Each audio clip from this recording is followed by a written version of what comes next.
Welcome to the deep dive. We're here to break down complex ideas into, well, real, usable knowledge for you. And today, we're tackling a big one, a really persistent myth, actually. Right. The idea that if you want to use AI, you absolutely have to be some kind of coding genius. Yeah, that's the one. And thankfully, it's just not true anymore. Our source today is a fantastic guide by J.D. Parashar on the DEV community. Okay. And it basically gives you a roadmap. It shows how pretty much anyone can build real AI solutions. Without writing code? Often without a single line of code, yeah. Python, JavaScript, none of it needed for many useful applications. Okay, so let's break this down for you, the listener. Our mission here is to really pull out the core strategy. How can you, maybe you're an entrepreneur, a consultant, maybe an educator, how can you actually start creating with AI, not just watching? Exactly. And the surprising thing, the guide makes this really clear, is that the main hurdle isn't knowing how to code. It's not the technical skills? Nope. It's about how you think about the problem. It's a mindset thing. A mindset problem. Yeah. That's interesting. It really is. We're sort of conditioned, aren't we? We think technology equals deep technical skill. Sure. But these new AI tools, especially the no-code ones, they've kind of flipped that upside down. If you can clearly define a problem and, map out a process, you're basically ready to build something. But doesn't starting with the problem slow you down? I mean, a lot of people, they get excited about the tech itself, right? They want to play with the latest AI model first. But that's the trap. That's exactly the mindset issue the source warns you about. Okay. If you start playing with a cool new AI tool without a clear goal, you just end up trying to find a problem for your shiny new solution. It's backwards. Right. The hammer looking for a nail. Precisely. So the guide is really emphatic about this. Step one, forget the technology for a minute. Seriously. Focus only on finding a real, probably repetitive problem in your work or business. I like that. It keeps things grounded in actual value from the start. So you're asking those fundamental questions. Yeah, like what task just eats up way too much time every single week? Okay. Or where are things inefficient? Maybe manual data entry, that kind of thing? Exactly. Or what's that customer complaint that keeps popping up over and over in support calls or emails?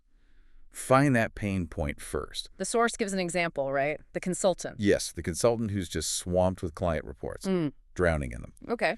And the point is, this person doesn't need like a complex custom AI built by a data science team.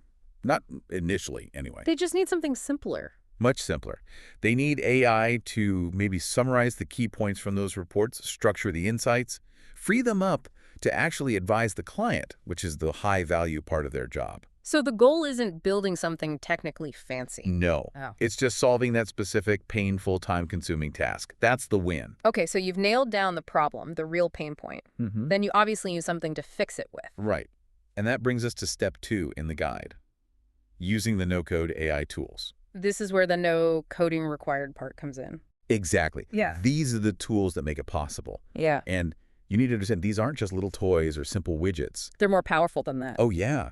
They're sophisticated platforms, often drag-and-drop interfaces, but they let you build real logic, connect different data sources, integrate actual AI models, all visually.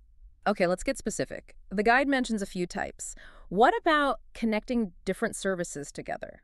Like making my email talk to my project management tool via AI. Yeah, the glue tools. That's where things like Zapier or Make command. Make used to be called Integromat. You might know it by that name. Pure make? Okay. They let you automate workflows between different apps. You set up a trigger, like, say, a new email arrives in Gmail, and then an action. Maybe send that email text to an AI for summarizing, and then post that summary into a Slack channel. You build that whole sequence visually, no code. Got it. So Zapier can automate things like meeting summaries from transcripts you mentioned. Exactly. Upload a transcript. Zapier sees it, sends it to an AI, puts the summary where you need it. Simple, but saves tons of time. Okay, that's the connection part. What if you need more, like a custom front end, something that looks like a real app people can interact with? Right. If you need an actual user interface, buttons, forms, dashboards, the guide points towards tools like Bubble. Bubble. Heard of that one. It's a platform for building full web applications, but visually. You design the pages, the elements, and critically, you can connect AI APIs to those elements using Bubble's own visual programming logic. So an entrepreneur could potentially build, say, an AI tool to score incoming sales leads. Absolutely. Someone submits a form on their Bubble site, the data goes to an AI model via an API connection set up in Bubble, the score comes back, and it's displayed, all built visually. No traditional dev team needed, at least to start. Okay, so we have the glue, the interface. What about the data itself, the information the AI needs to work with? Good question. That's where smart databases come in. And the guide specifically mentions Airtable, especially combined with its AI plugins. Airtable's more than just a spreadsheet, Way right? more. It's like a user-friendly relational database. Yeah. And now, with AI plugins, you can do things directly within Airtable, like categorize text, enrich records with external data, even draft email responses based on the info stored right there. Wow, okay, so you've got tools for connecting things, tools for building interfaces, and tools for managing the data with AI. Exactly. The variety means there's likely a no-code or low-code way to tackle a huge range of problems, whether it's data handling, process automation, or building a simple custom app. Now, this advice comes from the DEV community. Some listeners might hear DEV community and think, okay, that's for serious programmers, not me. Why should a non-technical entrepreneur trust this approach? That's a really fair point, Hmm, and it actually speaks to how legitimate this strategy is. how so? Well, the DEV community is where professional software developers hang out. Right? Mhm. They discuss series coding, architecture, best practices. The fact that this no-code strategy is being actively discussed and, frankly, validated within that highly technical environment, that tells you it's not just a toy or a gimmick for beginners. It's a real strategy. It's a recognized, viable way to prototype and even deliver solutions quickly. The source mentions this applies across different specializations too. Design, security, scaling businesses. It's broadly applicable. It's becoming a standard way to solve problems fast, even for pros. That makes sense. It's not just for hobbyists, it's a legitimate professional approach. Precisely. Sure. Which leads nicely into the next core idea from the guide, step 3. Which is about the scope. Yes, design workflows, not entire apps. This is absolutely key for managing risk and getting results fast. Okay, unpack that. What's the common mistake here? The classic entrepreneurial trap, aiming too big, too soon. Trying to build a massive, all-singing, all-dancing product right out of the gate. The build it and they will come fallacy. Exactly. Right. Which usually takes months, costs a fortune, and often fails because you didn't really know what users needed. The guide argues for the opposite. Start small. Really small. Focus on automating one specific high-impact workflow. A small, targeted piece of automation. That's where the quick wins are. Right, so if I'm that consultant trying to impress a client, I don't build a whole new reporting platform. No way. I build a simple workflow that maybe automates the initial drafting of their weekly summary report, something I can deliver in days, not months. Perfect example. Or automating client onboarding paperwork. Mm. Or generating proposals from a predefined template and checklist. Turning a static FAQ page into an interactive chatbot using AI. Exactly. These are discrete workflows.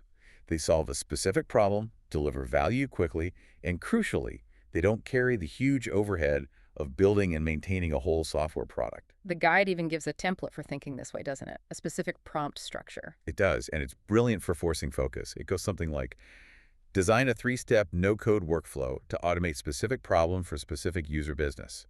Use specific tools, e.g. AI plus Zapier or Make. Design a 3-step no-code workflow to automate customer support FAQs for a SaaS business. Use AI plus Zapier or Make, like that. Exactly like that. See how structured it is? Yeah, it forces limits. Only 3 steps, specific tools. Right.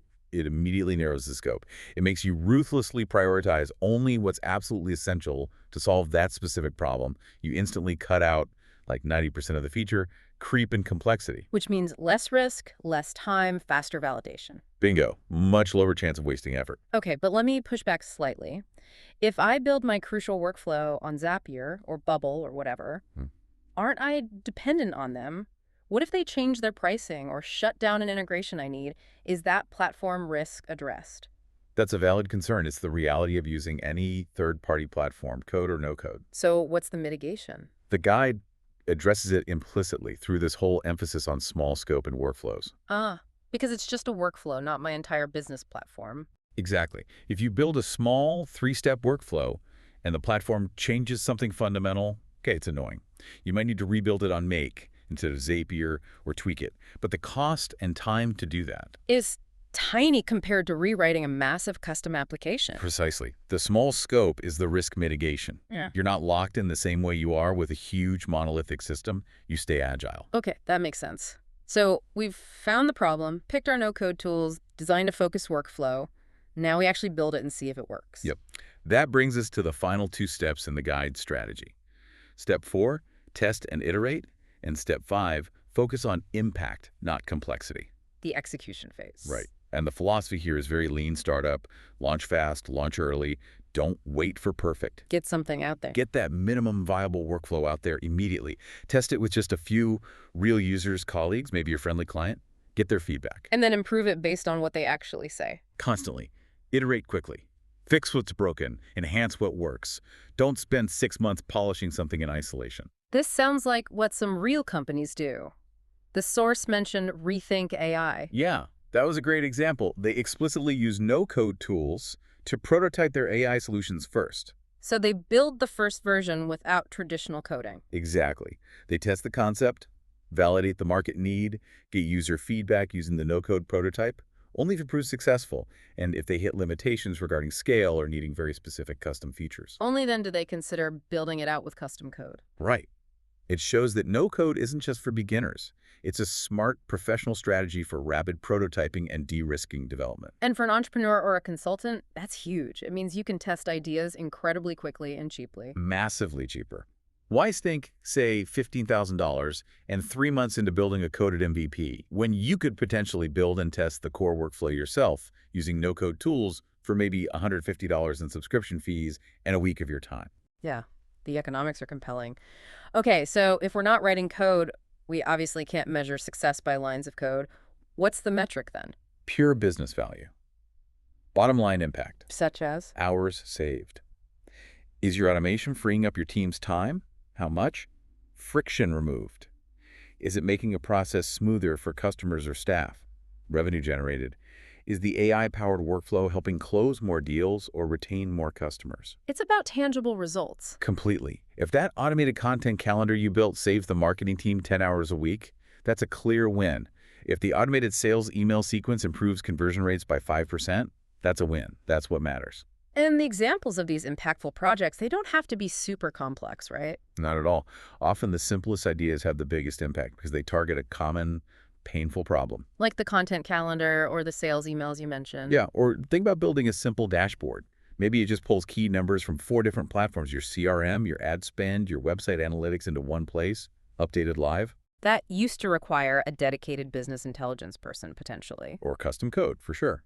Now, you might be able to build a basic version with no-code tools in an afternoon. Yeah.